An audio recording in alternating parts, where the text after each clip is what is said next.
राष्ट्रवादी काँग्रेसचा आज 25वा वर्धापन दिन आहे।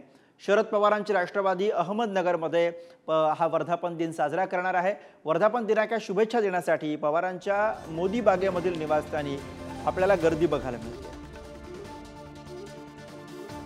राष्ट्रवादी काँग्रेसचा वर्धापन दिन आणि या निमित्ताने शरद पवार गटाकडून सुद्धा कार्यक्रमांचे आयोजन करण्यात आलेले आहे। अहमदनगरमध्ये आज हा वर्धापन दिन साजरा होणार आहे। मात्र तिकडे शरद पवार यांचं निवासस्थान असलेल्या मोदी बागेतील निवासस्थानी सुद्धा आपल्याला गर्दी बघायला मिळणार। राष्ट्रवादी काँग्रेस पक्षाचा आज 25वा वर्धापन दिन आहे। राष्ट्रवादी काँग्रेसमध्ये फूट पडल्यानंतर होत असलेला हा पहिलाच वर्धापन दिन, त्यामुळे स्वाभाविक आहे की सगळ्यांच्या नजरा आजच्या या वर्धापन दिन सोहळ्याकडे लागलेल्या आहेत। त्यापैकी शरद पवार यांच्या राष्ट्रवादीचा वर्धापन दिन सोहळा हा अहमदनगरमध्ये पार पडणार। उमेर सय्यद आपले प्रतिनिधी सध्या आपल्या सोबत आहेत, त्यांच्याकडून अधिक माहिती घेऊया। उमेर, शरद पवारांच्या राष्ट्रवादीकडनं आज अहमदनगरमध्ये या वर्धापन दिन सोहळ्याचं आयोजन करण्यात आलेलं आहे। एकूणच कशी तयारी दिसते? नक्कीच शरदचंद्र पवारांच्या राष्ट्रवादी काँग्रेस पक्षाचा आज 25वा वर्धापन दिन अहमदनगर शहरामध्ये साजरा होत आहे। राज्यभरातून 25 ते 30 हजार कार्यकर्ते या मेळाव्याला उपस्थित राहणार आहे आणि तशी तयारी देखील या ठिकाणी करण्यात आली आहे।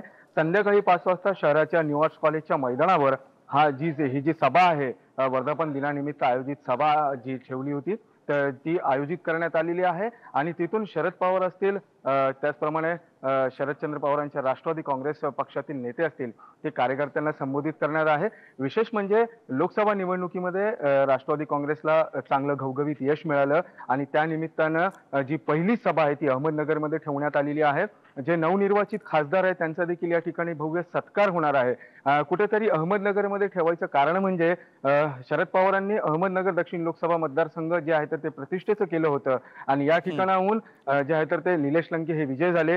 1991 पासून विखे विरुद्ध शरद पवार अशी जी लढाई आहे ती आपल्याला पाहायला मिळाली होती आणि शरद पवारांनी ही जी लढाई आहे ती प्रतिष्ठेची केली होती आणि कुठेतरी शरद पवारांच्याच राष्ट्रवादी काँग्रेसचा उमेदवार विजय झाला आणि त्या निमित्तानं आज वर्धापन दिनाचा औचित्य साधून आज अहमदनगरमध्ये ही सभा आयोजित करण्यात आली आहे।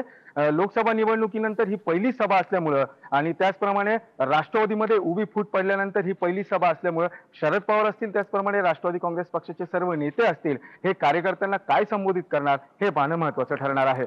बरोबर, नगरमध्ये प्रतिष्ठेची केलेली निवडणूक ही पवारांनी जिंकली आणि त्यानंतर नगरमध्येच आज शरद पवार यांच्या गटाचा वर्धापन दिन सोहळा, राष्ट्रवादी काँग्रेसचा वर्धापन दिन सोहळा या ठिकाणी साजरा होतोय। धन्यवाद या सगळ्या सविस्तर माहितीसाठी। तर आज राष्ट्रवादी काँग्रेसचा 25वा वर्धापन दिन सोहळा आहे। पक्षफुटीनंतर राष्ट्रवादीचा हा पहिलाच वर्धापन दिन होतोय आणि आज संध्याकाळी मुंबईमध्ये अजित पवारांच्या राष्ट्रवादीचा मेळावा पार पडणार आहे। थोड्याच वेळामध्ये अजित पवार आणि तटकरेंच्या हस्ते पक्ष कार्यालयामध्ये ध्वजारोहण केलं जाणार आहे।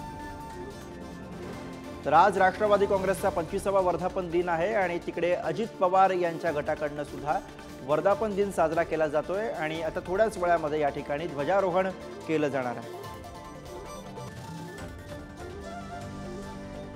आणि याच विषयी अधिक बोलूया। श्रेयस सावंत आपले प्रतिनिधी सध्या मुंबईतून आपल्या सोबत आहेत। श्रेयस, कसं एकूणच वातावरण दिसतंय? आज दिवसभर कसे कार्यक्रम असणार आहेत राष्ट्रवादी काँग्रेसच्या गोटात?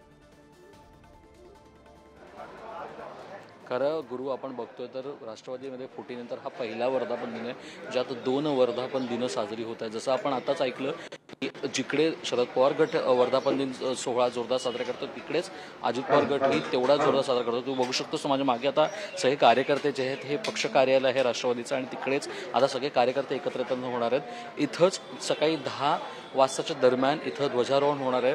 अजित पवार आणि सुनील तटकरे ध्वजारोहणला उपस्थित राहतील आणि त्याच्यानंतर दुपारी 2 वाजता मुंबईच्या सुप्रसिद्ध नाट्यगृह म्हणजे षण्मुखा नदीकडे बाकी नेते मंडळी येतील आणि तिकडे तो मेळावा पार पडेल।